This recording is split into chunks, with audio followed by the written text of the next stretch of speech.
গ্রামে স্কুল পরিদর্শন করতে গেছেন এক পরিদর্শক। তিনি প্রথমেই ঢুকলেন ক্লাস 8 এর রুমে। স্কুলের পড়াশোনার মান কেমন তা যাচাই করার জন্য সামনের বেঞ্চের এক ছাত্রীকে কিছু প্রশ্ন করলেন। পরিদর্শক বললেন, বাংলাদেশের রাজধানীর নাম কি?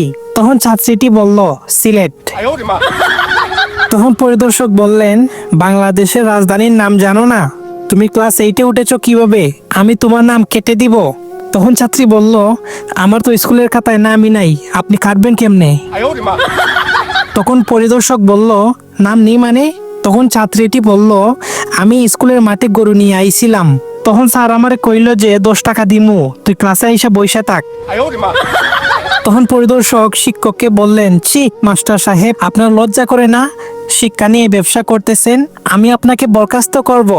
তখন তাচ্ছিল্যের সাথে শিক্ষক বললেন, আপনি আমাকে বরখাস্ত করতে পারবেন না, কারণ আমি মাস্টার না।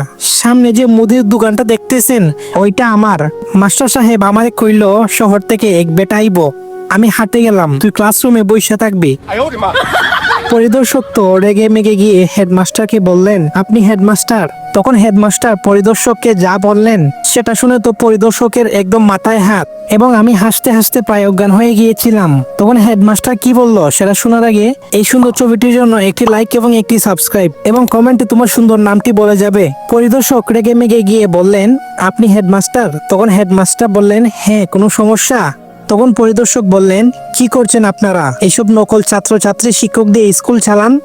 তখন হেডমাস্টার বললেন, আমি না, আমার মামা এই স্কুলের হেডমাস্টার, উনি জমি কেনা বেচা দালালি করেন, আইস কাস্টমার নিয়ে অন্য গ্রামে গেছে।